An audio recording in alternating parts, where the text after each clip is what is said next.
बिस्मिल्लाहिर्रहमानिर्रहीम। अन मुआज़ बिन जबल रज़ियल्लाहु अन्हु क़ाल क़ाल रसूलुल्लाह सल्लल्लाहु अलैहि वसल्लम मा अमिला आदमिyyun अमलन अंजा लहु मिन अज़ाबिल क़ब्र मिन ज़िक्रिल्लाह। नबी अकरम सल्लल्लाहु अलैहि वसल्लम इरशाद फरमाया, अल्लाह ताला दा ज़िक्र नज़ियात बचा बनी आदम हिस अमल दा अज़ाब क़ब्र नज़ियात खुलासे वर्कुन के रिश्ता। नबी अकरम सल्लल्लाहु अलैहि वसल्लम इरशाद मुबारक है कि अल्लाह ताला दा ज़िक्र नज़ियात हिच्चा हिस्सी अमल दा अज़ाब क़ब्र नज़ियात खुलासे वर्कुन के रिश्ता। अखरजहु अहमद। हज़रत शेख रहमहुल्लाह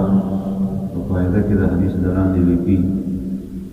क़ब्र अज़ाब सुन सख्त चीज़ है देना हाँ खलक खबर दी चा दौड़ान दे चा हदीसुन दी कौन च अज़ाब क़ब्र बारा करा दी।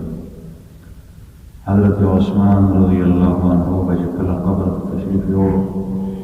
दुमरा बेजड़ल गिला मुबारक बेडवंदश ताकि तपोस हो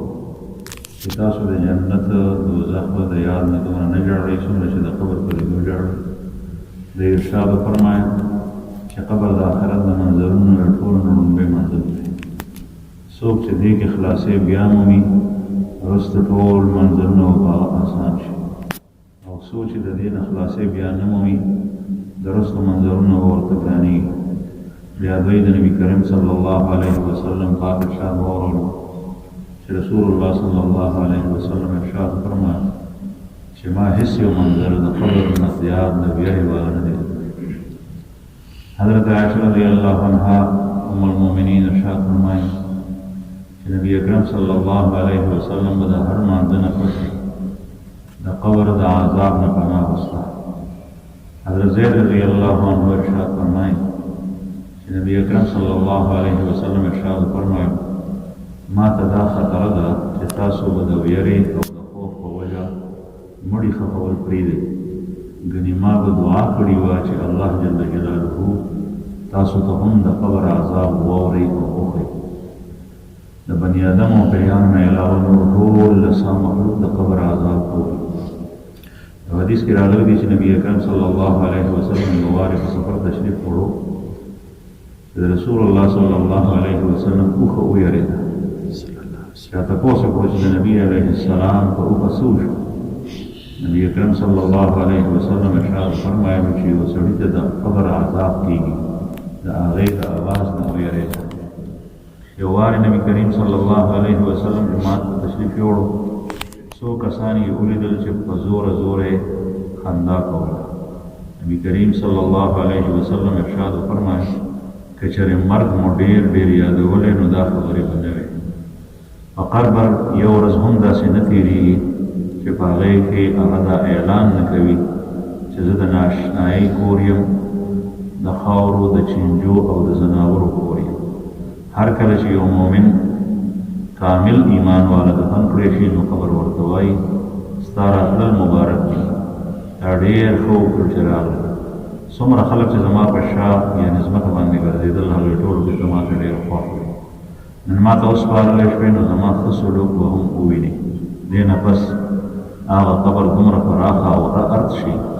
सुमर से दस्तर को नजर लगी होते जन्नत के वो दरवाज़ा आगे के प्रानिस्ते ऋषि शिपागे सरा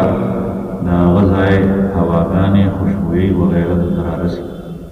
नौकल जी काफिरी या फाजिर बदकार सड़े दफन पड़ेशी क़ब्र वर्तवाए जिस्तारा तल स्पेरा नामुबारक सज़रूरत उस्तारा होता सुमर बनियान के जमा का शाबान कर दिल बाग टोल के ज़ियाद बहुत को की नज़मा सासरा नंतज़मा हवालत के नज़मा मामला हुई दे नफस अगल दुमरा जोर वर्कड़ी च पुख्तई यो बल्कि ननूजी सना में लास के लास अचौड़ सर बुद्धि यो बल्कि ननूजी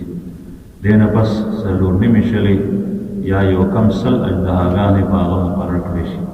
चे गची ची और क़यामत पूरी बोर सरदा सिकी नबी करीम सल्लल्लाहु अलैहि वसल्लम फरमाई कचरे ये वा अजदहागा गैन फज़मत पुके ओहे न क़यामत पूरे व फज़मत व आखर व मुटुकी देना बस नबी करीम सल्लल्लाहु अलैहि वसल्लम इरशाद फरमाए कि क़ब्र याद जन्नत के बाग दे یا د دوزخ یو کند. یو حدیث مبارک کې راغلی دی چې د نبی کریم صلی الله علیه وسلم په دوو قبرونو تېرېدل وشو. ارشاد یې وفرمایل چې دې دواړو ته عذاب کېږي، یو ته د چغلخورۍ په جرم کې، بل ته د متیازو نه د احتیاط نه کولو په وجه چې بدن به یې د هغې نه نه ساتل. زموږ څومره مهذب تعلیم یافته خلک دي